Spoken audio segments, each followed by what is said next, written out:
আজকে আমি আপনাদের সাথে শেয়ার করব আমার পছন্দের এবারের ফিফা ওয়ার্ল্ড কাপের 5টা দলের কথা। এবারের ফিফা ওয়ার্ল্ড কাপে আমার পছন্দের 5 নম্বর দল হচ্ছে স্পেন।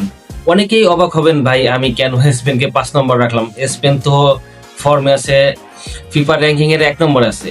কিন্তু একটা কথা আপনাদের মনে রাখতে হবে, ফিফা র্যাঙ্কিং এর 1 নম্বরে যারা থাকে তারা কখনোই ভাই ওয়ার্ল্ড চ্যাম্পিয়ন হতে পারে নাই। আর এবছরও আমার মনে হচ্ছে স্পেন চ্যাম্পিয়ন হতে পারবে না। একটা কারণে সেটা হচ্ছে ওরা ফিফা র্যাঙ্কিং এর 1 নম্বর আছে, এই জন্যই ওরা আমি আমার পছন্দের 5 নম্বর তালিকায় রাখছি। স্পেন থাকবে আমার পছন্দের 5 নম্বর তালিকায়। আমি যদি আমার 4 নম্বর দলের কথাটা বলি, 4 নম্বর দলটা হচ্ছে আমার আর্জেন্টিনা। গতবারের চ্যাম্পিয়ন, 22-এর চ্যাম্পিয়ন। 4 নম্বরে রাখার একটাই কারণ ভাই, ওয়ার্ল্ড কাপ জেতার পরে নেক্সট ইয়ারই ম্যাক্সিমাম দলই আপনার মনে করেন যে ভালো পারফর্ম করতে পারে না। একমাত্র ফ্রান্সই দেখছি আমি যে ওরা ওয়ার্ল্ড কাপ জেতার পরেও পরের নেক্সট ইয়ার ভালো করছে, নেক্সট সিজনে ভালো করছে। এছাড়া অন্য কোনো দল কিন্তু ভাই, আপনি জার্মানির কথা বলেন বা আদার্স স্পেনের কথা বলেন, কেউই কিন্তু আপনার মনে করেন যে ওয়ার্ল্ড কাপ জেতার পরে আর ভালো করতে পারে না, সবাই খারাপই করছে। এই জন্য আমি একেবারে আর্জেন্টিনাতেও এত ভালো ফর্মে আছে যে ওরা আমি বাদ দিতে পারতেছি না, এই জন্য ওরা আমি 4 নম্বরে রাখছি। আমার পছন্দের 3 নম্বর দলটা হচ্ছে ভাই ব্রাজিল। ব্রাজিল সাম্বা এর সম্পর্কে আপনারা টুকটাক অনেকেই জানেন।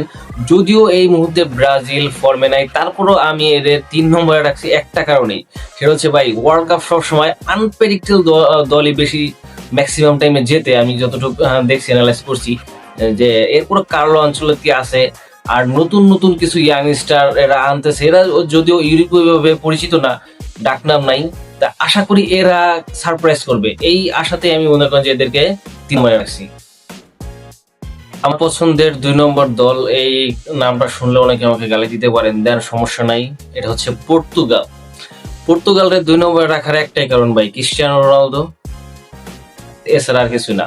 তবে ভাই মজা করেন, গালি দেন, যাই করেন, পর্তুগালের এবার ওয়ার্ল্ড কাপ জেতার প্রবল সম্ভাবনা আছে। আপনি ওদের স্কোরটা একটু দেখেন ভাই, মিডফিল্ডে একটু দেখেন ভাই, বিদিনহা আছে, ব্রুনো ফার্নান্দেজ আছে। ওরা কিন্তু খুবই কন্ট্রোল গেম খেলতে পারে ভাই। ব্রুনো ফার্নান্দেজ বলেন, বিদিনহা বলেন, ওরা কিন্তু খুবই কন্ট্রোল গেম খেলে। তো ওরা যদি খালি একটু ভালো খেলতে পারে, এরপরে নুনো মেন্ডিস আছে, হ্যাঁ, আর রোনালদো তো আছে, ওর কথা নতুন করে কি বলবো। তাই একটু গালি টালি যাই দেন ভাই, কিন্তু এইবার একটু চিন্তা ভাবনা করে দেখেন, ওদের পুরো স্কোরটা নিয়ে নিজে একটু ভেবে দেখেন। পর্তুগাল এবার ওয়ার্ল্ড কাপ জেতার প্রবল সম্ভাবনা আছে, এই জন্য আমি ওরা 2 নম্বরে রাখছি। সর্বশেষ 1 নম্বরে ফ্রান্স ভাই, আর কিছু বলা লাগবে না। ফ্রান্সের স্কোরটা একটু দেখেন ভাই, ফরওয়ার্ডটা একটু দেখেন, তাহলে আপনি বুঝতে পারবেন যে ফ্রান্স কেন এবারের ওয়ার্ল্ড কাপের নাম্বার 1। আমি খুব ভালো করেই জানি ভাই আমার সাথে কেউ একমত হবেন না, তারপরেও জানাইলাম আমার মতামত। আর আপনারাও চাইলে আপনাদের মতামত জানাইতে পারেন, গালি দিয়ে পারেন, কমেন্ট দিয়ে পারেন, যে পারেন জানাইতে পারেন, নো প্রবলেম, কোনো সমস্যা নেই ভাই। আপনি আপনার মতামত জানিয়ে দিতে পারেন, নো প্রবলেম।